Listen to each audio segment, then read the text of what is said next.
With today's signing, we're pushing even further into the exciting new frontier. Just as I promised last year, the Genius Act creates a clear and simple regulatory framework to establish and unleash the immense promise of dollar-backed stable coins. This could be perhaps the greatest revolution in financial technology since the birth of the internet itself. Let me say the entire crypto community, for years, you were mocked and dismissed and counted out. You were counted out as little as a year and a half ago. But this signing is a massive validation. And even before this signing, over the last year and a half, I think your stuff has gone up more than any stock, or just about more. A couple of stocks that were pretty good, I will say. But you have certainly, as an industry, gone up more than anybody. Nobody's gained the respect in such a short period of time. But this signing is a massive validation of your hard work and your pioneering spirit and your ability to never give up. You've made our dollar look really good and strong and powerful. It's good for the dollar and it's good for the country. And that's why I backed you at an early stage. And I also did it for the votes, because you did come out and vote, I will tell you. Yeah, we worked hard. It's a very important act, the Genius Act. They named it after me, and I want to thank you. I want to thank you. This is a hell of an act.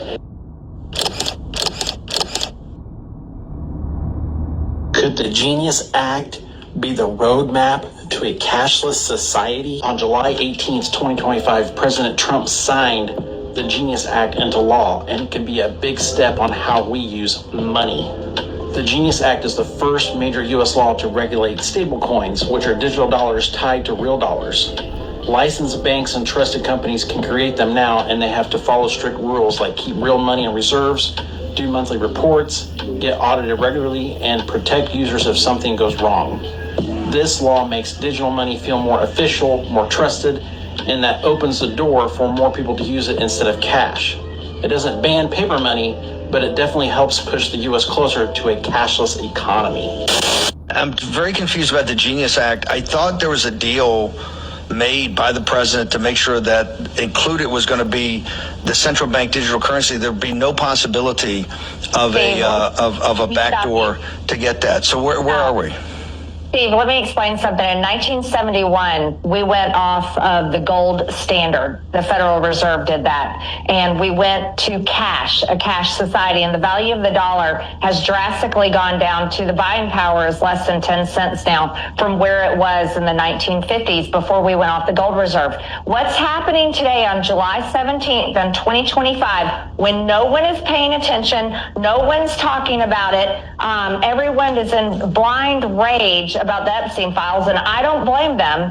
However, right now, what is being voted on today in Congress is the entire setup, groundwork, and entire infrastructure being laid to move from cash to digital currency. And the number one thing that is not happening today is a ban on a central bank digital currency. This means the ability for the government to take control of your digital bank account where all your money is and turn it off. And this is why I'm so upset and it's not being talked about. Steve, I was the only no vote on the rule last night. And Congress set a record last night, and no one's talking about that either. This was the longest vote held open for a rule in history. And it finally shut down sometime around midnight because there was a deal made, and the deal will not be honored. It was a deal that Speaker Johnson made. And he said that he would put a ban on central bank digital currency in the NDAA. But let me tell you something, that's going to get stripped out in the Senate, because what they told us all week long is the Senate does not have the votes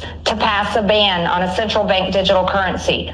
So I want to lay this out straight for you all. You never thought in your lifetime that the government would shut you down, would close your churches, would close your schools, would close your business. And that happened only a few years ago. But what is happening today is the groundwork is being laid, and it's all in the name of cryptocurrency and stablecoin. But it is the entire regulatory process to switch us from cash to a cashless society to digital currency that can be controlled by the federal government. And there will be no ban on a central bank digital currency. if you see what was said about the passing of the crypto today, 3 major crypto bills were passed today. And it was just like the Lord said.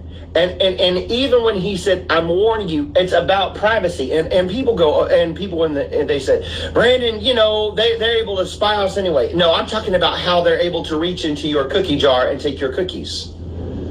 I'm talking about them being able to push your button on your crypto account and completely lock you up like it is without hardly any notice. Boop, sorry, you don't have access to your funds. What happened? No control. No control. Mm-hmm. No setting up constitutional rights around crypto. But what it's doing is it's bringing forth the beast system that you will not buy, sell, or trade without the mark of the beast. Do you understand what I'm saying? You will not buy, sell, or trade without the mark of the beast. What is digital currency? What is crypto? It's all being set up for the end of the end, for the beast system. Revelations is unfolding right in front of your face, and many people do not see it. You're literally handing them your wealth, all of your wealth. And so here's like the big risk, which you laid out, right? Like this, if nothing else, the one risk that I care about is that this could easily switch into a surveillance state tool to control us. So if you look at what happened with like the Canadian truckers, remember they had their bank accounts shut off? Yep. And then look at China. China already has this. They already have a central bank digital currency, and they've linked it to like health data. They've linked it to the social credit score. So if you do something that they don't like, you can't access your wallet. And I've seen videos of people talking about this. Like, I haven't been able to buy groceries because of whatever reason. You said something bad about the government. And like this one girl, she was like, my uncle now and my brother, now their wallets are shut off because they gave me money for food because I needed to eat. So like, it's happening already in China. And I know that's an extreme example because their government is, well, we think it's so much different. But when you look at what happened during, are we that different? Like, right. Imagine this was in place during when the government was pushing these passports. All they would have to do is link the passport to your wallet, and you don't get the well, then you're not accessing your wallet. You can't shop at any of these stores. You can't, you know what I mean? Like that would have been, they could have done that overnight and then we'd all be screwed. It's like you either get the or you don't have your money. Okay, let's talk about the Genius Act. The Genius Act is the act that will implement the government's control of them being able to take complete control of any digital currency. So that means if you're a person getting a direct deposit, the government at any point can go into your account and just freeze it.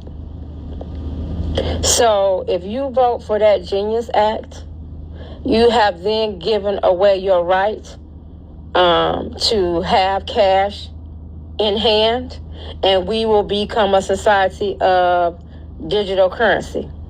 Okay? And we halfway there.